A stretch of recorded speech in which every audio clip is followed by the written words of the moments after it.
What's up, lemon heads? Welcome to another episode of From the Yellow Chair. Guys, I am in our virtual podcast studio, if you will, literally fiending on what could possibly be a Hawaiian backdrop, but is actually Lufkin, Texas. And so my guest today is going to give all of the information about being inspired about hiring and staffing using AI, building culture. Guys, there's so much that we're going to cover today. Let's sip some lemonade.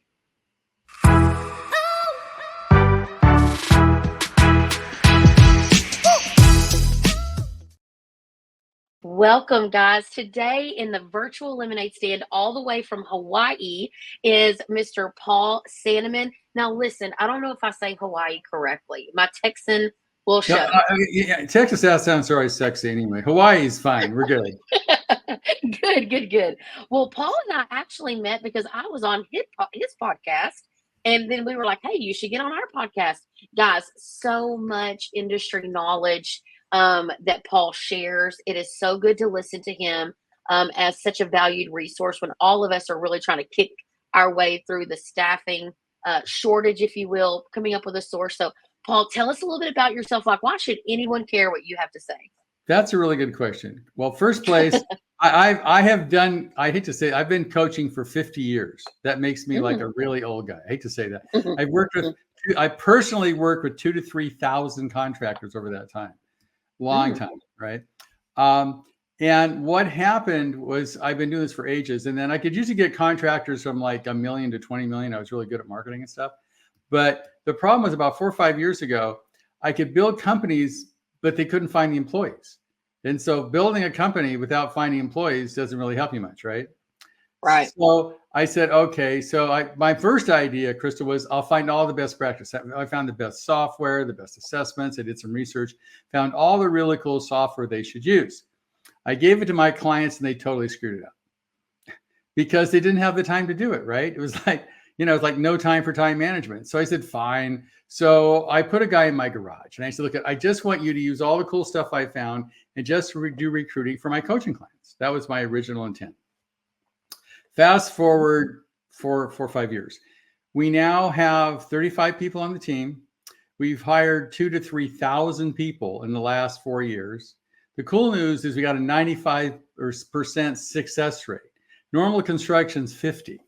So the reason you should listen to me is how come I've hired 2,000 or 3,000 people in construction only, whether from laborers, project managers, electricians, whatever, and 95% of them stick. That's why you should listen to me. I figured out the secret of making this really work, right? I know how to do this. We're now in every market in the US and Canada, and any day we post 400 to 500 jobs. We go to 3,000 resumes plus a week. And, we're really good at it. So I'm going to tell people, if you want to do it yourself in this podcast, you're going to learn exactly what you need to know that I found out on how to get you the employees you're looking for. I think I love that. The big thing, Crystal, is we don't have, people say there's a big trade shortage. It's sort of like if you can't find any customers, do you have a customer problem or a marketing problem, right? Oh, very true. Right. So people go, I go, no, it's a marketing problem. Same thing with recruiting. How could I find 2,000 or 3,000 people if there's nobody out there, right? That's true. That's very true. So, there's not a shortage. There's just an issue somewhere, right? It's you don't know how to do it. That's the problem. Yep. And I'll show you how to do it. But it isn't there is no shortage. You always find people. It's just getting the right way to do it. Okay. So what do you think, Paul, then what are some unique challenges that, construction, home service style companies face when it comes to really building up a reliable team? Like, we can go out there and get all these people, but how do we get good people, right? Like, how do we filter through those people? Like, who has time to do all of that, Well, that's a good question, Crystal. I would say, the reason contractors have problems is it's their mindset. All right. It's, as you probably know, everything starts with a thought, right? And the problem is they've got what I call some limiting beliefs, and this really gets in their way. The first one is that most contractors believe that, you only recruit when you need somebody, right? And so oh, I need a project manager. I recruit. That is not true. You recruit all the time. There isn't any company who's any good who doesn't recruit all the time. It's like, when do you market? All the time. It is a All the process. time. It is not something you just start and stop. The next one that gets in the way is employees are expensive. I can't hire that guy. He's $125,000 a year. If an employee isn't making you money, you shouldn't hire them, right? Right. So they think employees are expensive, and it's not true. They're the best investment you're ever going to make. The other one, this one gets in the way, the biggest probably, Crystal. Oh, we can do it ourselves. How hard is it? I put an ad in Indeed and I'm done. And 50% of the people in construction, they'll last, like the recidivism rate, like 50%, only about 50% actually make it, you hire. That's because you sort of suck at recruiting. I hate to use the word, but it's true. They think they can do it themselves. And the truth is, most of them can't. Crystal, do you fix your own car? No, that would be a disaster. Right. Do you do your own accounting? Also a disaster. Right. That's true. And, and sort of like contractors think they should do their own marketing or their own recruiting. Hire somebody who knows what the heck they're doing. Mm-hmm. It's silly to try to do stuff you don't know how to do. So the third one is, don't try to do it yourself. Find somebody who's good at it. This is the mindset that gets in the way. This is why they fail. Recruit in the construction industry only. That's not true. I'll give you an example, Crystal. We've hired some wedding planners that have just killed it as selection coordinators. Think about it. What does a wedding planner have to do? Get a bunch of sort of, no offense, flaky groups together, like the band, the flower person, the venue, all these semi-reliable kind of professions. They all have to show up at the right time. It's got to look good, and everybody has to be happy. Sounds like a remodel to me. Yeah. Right? Same skill set. So we've hired some wedding planners just killed it in the construction industry. So limiting yourself to construction industry is a problem that, again, it gets in the way from doing a good job. Here's a big one. Hire fast, fire slow. Since they're not recruiting all the time, right, Crystal? They they need a project manager yesterday. So they hire fast. The first guy that shows up, right? So they hire fast. Just to be done. Just to be done, right? And then the guy's the world's worst employee, not bad enough to fire, good enough to keep. And they kill the organization. You spent years building up this culture of trust and honesty and all this kind of stuff. You bring in a guy or a woman who only lies some of the time, only trashes your company occasionally, it just kills your culture. Yeah. It only takes one person. I've done it in other companies to destroy a culture in a company. So the truth is, you need to hire slow because you're recruiting all the time, right? And fire fast. I always ask Crystal people this question. If there's anybody you wouldn't rehire today, you should fire them. Think about that. Yeah. And so that is the thing, is the way. Another thing is, recruiting is a project. Unfortunately, most people that go into construction have no patience as a group. And, and don't do delayed gratification very well. So they look at it as a project. I need a project manager. I find one, I'm done. And it's like marketing and recruiting are something you do all the time. You never stop. So in my opinion, that's why contractors fail at this. It's their mindset. Because if you get through those and you have the right mindset, I can show you processes. It's not that hard to do. Yeah. So, again, when you lean into this some, you start realizing that the leader is everything. So a lot of times I can come into a company and interview a company to be utilizing, to consider partnering with them for marketing with Lemon Seed. And the first thing I do is just like an overall, like, tell me about your business. And within 5 minutes, I'm able to tell if this is a strong leader, a weak leader. Does he get ran over by his team? Does he lead with integrity? Does he lead, and all of this is all about mindset. Like you said, so, you also, like, trusting the professionals is something that we speak on all the time. So you've got to trust that people are, trust yourself enough to align with vendor partners, whatever that looks like, whether it's the recruitment or marketing or websites or whatever, that they are doing best. You trust, but you verify, right? I hear that a lot. Trust the process, but verify that things are getting done. And same thing here. Like, it's just, to really be on top of recruitment, you have to be always be recruiting, as I say. I Always be say always recruiting. be branding, but just keeping It's the keeping same that up thing. You there. never stop. I think Warren Buffett or somebody said that, you look for three things in an employee. First is integrity. Second is maybe like persistence. And third is intelligence. Without the first one, the second two will kill you. Oh yes, oh 100%. Right. I mean, you're right. Like, and then one bad apple spoils the bunch. Yeah. You get one, and I made that mistake myself with my own company. I allow problems to linger too long, and it just radiates and permeates Right. everything around it. And so you just need someone on your team that's successful at this. But I know that contractors often struggle with finding people who are just not only skilled, right? Like skilled sometimes is even easier, but Mhm. also like really fits the culture, like talking about that integrity and things like Right. that. What qualities, and I wanted you to just expound on that a little bit. What qualities do you look for when you're hiring these roles?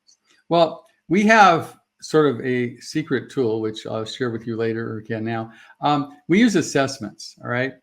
And Okay. there's now tools out there, instruments. You can tell we use like a DISC profile, we use integrity assessments, so very psychological profiles. By the time they're done taking my assessment, I know whether they have the right personality for the job, because we have a bunch of profiles. We've done hundreds of thousands of these. So we do their profile against somebody who succeeded at that specific job. So I know what personality traits they need and what they are. Secondly, I can measure for integrity. I can give you an assessment that tells whether you tell the truth, whether you're honest, whether you're deceptive, whether you're a victim or not. I can give you an assessment that lets me know who you are as a person. And I can also give me an assessment that tells you how smart you are, your mechanical abilities. So, I guess the good or the bad news is to hire the 2,000 or 3,000 people we've hired, we've gone through 500,000 applicants. On the average, you have to go through 200 to 300 applicants to find the right person. It's just the way it is. Yeah. But if you use the assessment, you can assess those things. So we use a video interview, which tells us everything we can find on the assessments. We have background checks and reference checks. So if you follow the right protocol, you can hire really good people, but you can't skip that part. No, and you can't. There's so much. Like, we love disc profile here at Living Seed, so we make all of our team take the disc profile, and then we start understanding like this person's definitely a high D, so we need to, Mhm. they're not here for all that. I personally am a very high I tend to have lots of energy, lots of Mhm. conversation, and not everybody wants to be here for that. But more than anything, when you start learning through whatever assessment you're taking, it just opens your eyes before you buy all the way into this person. Like, a lot of times you're able to identify where they would be a good fit on your team. It's Right. not necessarily to always not choose people. It's more about, are they in the right Right. role? And not Uh, using the tools is just not smart. And they're not expensive. I mean, a wrong hire, I think the average cost of a wrong hire is like $50,000. It's huge. oh yeah, that's painful, painful, painful. Well, Right. how do you assess a candidate's like their soft skills, right? The skills that they're going to use, their interpersonal skills, as well as their technical Well, abilities. all the assessment gives us everything from, as disc profiles, and we have predictive disc profiles, right? So we've done 100,000 of these or more. So we know what the personality is. We give them the integrity things to know if they're honest and victim or not, that kind of thing. We give them Hmm. an IQ test, a mechanical test. So all this can be tested. We can't test, how old are you? What do you look like? How's your English? Sure. We use video for the rest of those, and then use background checks. So if you follow the right procedure, you can make sure by the time the person gets to the end of the funnel, so to speak, like sales, the same thing, like a sales funnel, it's the same thing as a client funnel for recruiting. When they get out the bottom, you got the right person. As I Yeah. said, our company has 35 people in it. We have zero turnover. Nobody ever Mm. leaves. And we always hire the right person, but we have to go through 300, 400 people to find the person. But when we find them, they're the right person. Yeah. Yeah. Well, I know that one of your also, like, it kind of goes into this, once you get the right people on your team, you actually allow yourself to work more on your business than in your business. And Right. one of your core messages is that business owners should be able to make more money in less time, but more than anything, like, have a little bit more fun and ease and Right. comfort doing it. What is your little secret there to helping contractors like find that place in business? And I mean, I have so many contractors right now that just live in this state of constant panic and turmoil. Like it causes them anxiety and all these things. Like what's that mind shift? Like Well, Jim Rohn, who's one of my mentors in the old days, is, you work hard on yourself and you do on your business. I mean, I think that's where sort of personal growth comes in. If you're a victim, you're going to attract victims, right? So you got, if you spend time working on yourself and you've got integrity, then that spreads throughout your company. So I would say most, a question for you, Krista, what's the number one reason people don't take time management? Yes. Like just because maybe the accountability side, or it's just too hard. No time. Yeah.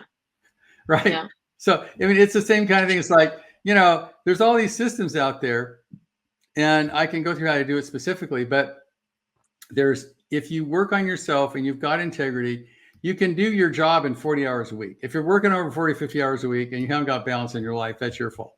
It's not the industry's fault. I mean, this is a great industry, but you have to have good clients, which your marketing will fix, and you've got to have good employees, which your recruiting will fix. So if you've got good clients and you've got good employees, this is an awesome industry. But the people that you're struggling with, my guess is they either don't have good employees or don't have good clients, and that's why they're suffering. Well, I'm telling you that there is a mindset that comes along with being an entrepreneur in general, regardless of construction or home service businesses, right? Just so much time. We just get overwhelmed with the day-to-day demands of business, but the common obstacles that I think residential contractors face that tends to heighten that level is recruiting and retaining and marketing. I mean, I think we live the same life as far as right. No, it's the same thing. You don't find good clients, how to find good employees. If they've got good clients, good employees, this is a great industry. And if you look at people that are suffering in this industry, it's because either don't have good clients or good employees. And that's the problem. And it's like the no time for time management. They don't have the time to work on their business because they're in survival. What is some advice, like an action item you think that our owners that maybe feel overwhelmed with the day-to-day demands of business, like what is one or two things they can like literally go do? Well, obviously, if you build a business right, anything you don't want to do, you have somebody else do for you. Literally, you delegate. Yeah, well, that's the perk. That is one perk of being the boss. In that you just delegate this kind of stuff. And I mean, I'm gonna sort of diverse for a second. I'm gonna run through a real quick process, and if you follow it, you can get all the employees you want. It's pretty simple. Like, how do you get healthy? You eat less and exercise. What's the problem, right? But getting people to do it, that's the hard part. So, and in the next 4 or 5 minutes, I'm going to outline exactly what you need to do to find good employees. Getting people to do it's going to be the challenge. I'm sure you have the same thing happen in marketing, right? Like, just answer the damn phone. It's like, yeah, right. Yeah. So it's like, okay, so the first thing, and AI can help you do some of this stuff, but is you got to write a great job ad. Thing is, you got to get somebody to quit their job and come to work for you, right? Right. And it's an ad. You're an ad person. When you're advertising your company, you don't say, we do kitchens, call us, right? Right. You got to get somebody to want to call you. It's an ad. It is not a job description. And then the next thing, you've got to place it everywhere on the planet. When we place an ad, it goes on 100 job boards, LinkedIn. We put it everywhere on the planet you can put. And if you go through ChatGPT, it'll tell you the place to put it. But don't just put an ad in Indeed and think you're done. It literally, you got to put it on 100 job boards, all the local ones. You've got to put the ad everywhere. Now, Crystal, this is the deal breaker for most contractors. You got to respond in real time. Now, the speed to lead, right? Not when you remember it or are forced to do not it. A week later. I mean, like you're a marketing person. When a lead comes in and the phone rings, when should you answer the phone and get back to the person? As soon as you can. Right. I mean, and if it takes a minute, you're good. And after a minute and 10 minutes, 20 minutes, an hour, the probability of closing that client drops off like a rock, right? When you talk speed to lead. So it's the same thing in recruiting. You've got to get back to people in real time. The minute they go in Indeed and put apply, the minute they hit your apply, you got to go, thank you for applying. We appreciate you. You look like you got a great resume. Let's talk. So if you're looking for a job, the person that replies first has a lot better chance of getting your attention, right? Right. Now, the question is, how does the average contractor respond to 300 applicants in real time? Well, you better start using a tool. It's not going to happen. That's the problem. Yeah. I can show them how to do everything else, but that's where I think you need to hire an outside person, because we respond in real time to everybody. We get 3,000 applicants a week and respond in real time to all of them. The next one we talked about earlier is a detailed skills assessment. Once you respond in real time, you do a really good detailed skills assessment, behavioral assessments. You know who they are. Then you do a video interview. There's all kinds of tools out there you look on a video interview, ask them specific questions. We change the questions with every client and every applicant and every job to make you've got good questions. Then do a Zoom interview, conduct background checks. Literally, I had a guy who hired a person who embezzled him, went to the DA, and she'd embezzled the last 3 employers. We didn't check it out. Oh my gosh. Right. So do background checks, you call the references, and you make competitive job offer, you do onboarding. If you do all that stuff, you'll find good people. But they don't, right? It's like if you do right marketing, the phone will ring with the right kind of client. If you do right recruiting, the right people will show up and you can hire them. So it is not a lack of people or a lack of talent. It's a lack of knowing how to get it. Oh yeah, 1,000%. Because let me tell you, I said this the other day on a podcast. Like, my contractors that I work with, they're one of two things. They're either really good at being a technician and fixing things and building things and doing things. They normally are not just super great marketers or finance people, right? They have to learn those skills. And so, we have to be careful that we are always identifying where we fit into the equation. Right. I just think that's so important. I know I've been doing this for forever, and the hardest part for me is, as a coach for me, it's many years, is getting somebody to make the transition from a craftsperson to an entrepreneur. It's difficult, because a craftsperson, there's a certain skill set. You're really good with details. You like to get done quickly. You have no patience. You're good at building stuff, right? Which is really cool. But knowing how to build a house and knowing how to build a company are two entirely different skills. Oh, yeah, absolutely. My saying is, just because you're the best shortstop on the team doesn't mean you always need to be the coach. Right. It's the same kind of thing. So what happens is, as I said earlier, they think they can recruit, they think they can market. The good news now is you can hire that stuff very inexpensively. We use a lot of AI, a lot of offshore people. I can literally recruit everybody you need for $1,500 a month for 5 positions. You can't even come close to doing that yourself. So, and with marketing, if I use a marketing company, a marketing guy's going to cost me $120,000 a year. Any good, right? So the thing is, use those resources. And something is happening. I'm going to diverge a little bit here in this industry. I see how AI is affecting this industry. Isn't maybe the way you think, Crystal.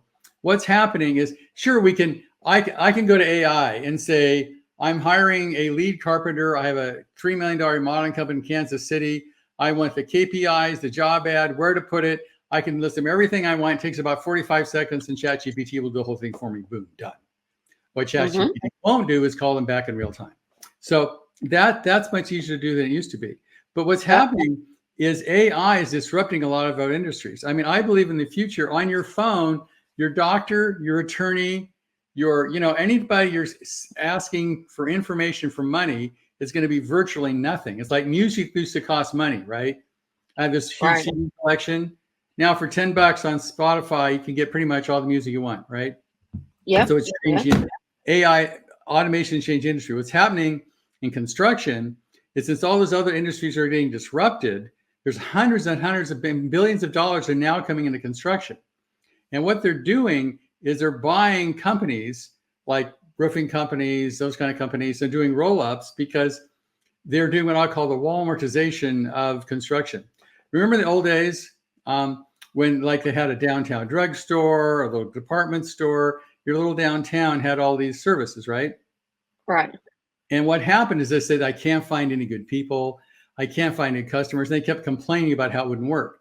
Somebody builds a Walmart, which is 1 mile out of town. Somehow they find 500 people to work there. Where do they come from? I don't know, but they find them. And then they set up a system and they suck all the business out of downtown because they're cheaper, better, and faster. And so what's happening in construction is all this money is coming into construction, and like where there used to be 50 roofing companies, there's going to be 4, because the guys are going to come in. They're better at marketing. They're better at recruiting. They're better at running a business, and they're going to take over the market. Now, that didn't used to bother us because that money was going someplace else, right? Yeah. But now it's coming into construction because AI cannot do a roof for a long time. Yeah. You know, it's going to be a while. So that money's coming in. So unless contractors that are small guys that depend on, their friends for marketing and their friends for recruiting, they're going to be gone. Yep. So the good news, you can hire marketing, you can hire recruiting. Because of all this technology, you can hire it done very inexpensively and done well. Yeah. And so here's the good. This is what I say about AI, because from a marketer, I'm like, it's a little cringy, right?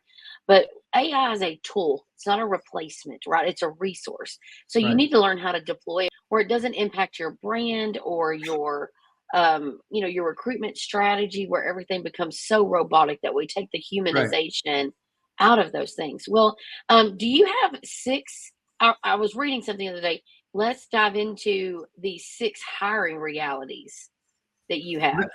Well, what I had was, the one I had was earlier, which is the belief system I talked about, which is only recruit when you need people. You should recruit all the time. The second one is employees are expensive. They're not. The third one is we can do it ourselves. You can hire somebody to do it. The fourth one is recruiting within the construction industry. We talked about that. You can go outside the industry. Hire fast, fire slow. It's just the opposite. You should hire slow and fire fast. And it's not a project that lasts all the time. So this is what gets in the way. I mean, I'm sure you've been working with contractors a long time. Telling them what to do is easy. Getting them to do it is some bit of a challenge. Oh, well, I have clients that have been with me for 3 years, still don't do what I tell them to do. I know. I mean, my wife could say, you told that guy for the last 4 years, you're saying the same conversation. He's paying you $100 an hour. Why doesn't he just listen? Right? It's like, and that's the hardest part, is changing that behavior, because people are going to listen to this podcast. I've already told them how to do it. Get them all, and they'll that's nice, and they'll go back to their old same way of doing stuff and say there's no good people out there, which is not true. That's right. There are plenty of good people. Yes, absolutely. And so, but why did Walmart find those 500 people that you couldn't find earlier? Because they had got better systems, right? So the good news now is with marketing and recruiting and those kind of things, and accounting, project management software, there's really good systems that are really inexpensive to implement. But you've got to take advantage of those. You've got to find outside resources to do those things you're not good at. Yes. And Crystal, I'm old enough when I started working, contractors were using pagers. I'm that old, right? Oh, yeah. And so I remember I talked to contractors, let's use cell phones. And the contractor literally told me, it's going to disturb my peace of mind in the truck. I'm not using a damn cell phone. I went, okay. And then we went through email. I don't need email. It's a fad. I've got mail. I don't need email. And then the next one was, websites. I don't need a website. My reputation will carry me. Everybody in town knows me. I go, no. Lord, yes. Yes. And then after websites came project management software, right? I can do it on an Excel spreadsheet. I don't need this project management software. And now the latest one is AI. I mean, guys, you've got to get on board with technology. You can't ignore it. I mean, as an example, we're going to go dig a ditch. You're going to use a shovel, and I'm going to use a backhoe. Who's going to win, right? Mm-hmm. And you're going to, well, backhoe's expensive, and I don't want to take the time to learn it. Oh, well, good luck, right? All in the sense of efficiency and having another resource. Like, you just have to embrace change. Change is extremely hard to embrace, but it does kind of lead me into the role of like personal growth. When you're trying to build a vibrant and thriving team, I think it's important that we understand like all the areas that are impacted in our business when we are slow to either have personal growth, or the good things that come from when we invest in personal growth. So how do you think business owners could integrate like self-development into their company culture? It's a time management problem, right? I don't have no time for time management, right? So, and as Jim Rohn said, work harder on yourself than you do on your job. And when you look at most of these people, a lot of contractors, they were a contractor, then they get fired or whatever, and they decide to start their own business. Then they hire some people. Now they got people working for them. They don't learn what they need to learn, which is interesting. Right now, information is free. Literally, you can go to your phone, and all the information on the planet is here virtually free. Now, you can spend your time zooming through TikTok, or you can listen to a podcast like that. That's up to you. That's personal choice, right? And so, I would say personal growth has never been easier, but it has never been less taken advantage of, if it makes any sense. Yes, yes. We're the first generation that's going to die younger than the generation before because people eat crappy food and don't exercise. And it's personal choice. So if you there's no reason why you can't meditate, why you can't exercise, why you can't listen to good podcasts. It's all there. It's all on your darn phone, man. But if you just scroll through TikTok or other things that are sort of useless, or spend your time you're too busy earning a living to make any money. I mean, that's your shot. It's your fault. And it's your choice. And the good news is. And so now, it's never been easier to get information and to learn and to do personal growth because it's all there for free. You can literally at your fingertips. Right. You can listen to the best people on the planet on your phone. I listen to Sadhguru. I listen to a lot of, different kinds of things for me, for my spirituality and whatever. You can listen to how to organize. It's all here and it's all free. But if you're too busy earning a living to make any money, that's your fault. That's on you. So I would say, again, work hard on yourself than you do on your job. You should easily be able to make, most contractors, I know they're doing well, make at least $1 million a year. It's a great profession. Yeah. But if you're not, it's not the industry's fault. It's yours. No, and a lot of times it's just self-reflection. When you're in these positions, you just have to step back and take a look at where are you not choosing to utilize resources to grow yourself and making time. You have to prioritize the time to work out and to meal prep and to grow your leadership and to grow your financial situation. And a lot of times they're so busy running the actuals and the day-to-day of their businesses that it's extremely hard to work on those things. And so for maybe people that are sitting right at that spot, hey, financially, I've got to run my business every day. You have to just start carving out little pieces of the day that are more intentional. It's interesting. I've had clients I had one guy that crashed his plane, ended up in a hospital for 6 months, and he had to learn how to run his business from his hospital bed. It made more money than it ever made before, and he worked less. But it was imposed on him by the plane crash, right? Because he had to learn from a hospital bed. Some people get sick. So that was a bad way to learn, right? Like sudden death is nature's way of telling you to slow down. So it's you have to take stock and work hard on yourself and your business. And you just got to you have the discipline to do it. Because if you don't, there's no other way out of it. Yeah. You're totally hit the nail on the head with this of, we're in our own way, all of us, of reaching some point of success, whatever that looks like for us. But, I know that today's conversation has been full of tons of just kind of a little few gut punches to us, right, Paul? Hey, a lot of this is just you not being intentional, or you not being open-minded, or you not finding the time to do what you need to do, or even trusting the experts to help you get things done. Right. When you use this example, when you're pointing at somebody, right, there's one finger pointing at the person, the other 3 fingers are pointing back at you, right? So you got to take notice of that. So absolutely. If you have a problem, it's you. It's not the industry. It is not the economy. It is not anything else, because when you think about it, our contractors are so small. Their market segment is so small that the economy isn't going to kill them. And there's good people out there because they only need to hire 15 or 20 people, not 500. They only need to do 2 or 3, 5 million or 20 million. They don't have to do 100 million. And so it's all about them. Well, the importance of intentional hiring, team building, and focusing on those things is really what has to happen for them to grow. And then also pinpointing those essential qualities and team members that you want, that creating the culture that you want, creating the life that you want to work smarter, not harder. So, Paul, Mhm. I think your insights were really game changer here today. I love the no nonsense. We're not trying to sugarcoat this, but listeners, I challenge you today to implement something that Paul said today. Um, Something that a little golden nugget, if you will, that stood out to you today. Make a move, right? Don't just receive this information and not make a move, right? So, Paul, if anybody in that is listening to my podcast would like to get more information about you, how do they reach out to you? Well, they just go to contractorstaffingsource.com and they can get they'll get an appointment with me if they want to click on get an appointment with Paul. And I'll be happy to talk. I'll tell them how to do it themselves if they want to. That's fine. I mean, Yeah. but not to take some action is just not smart.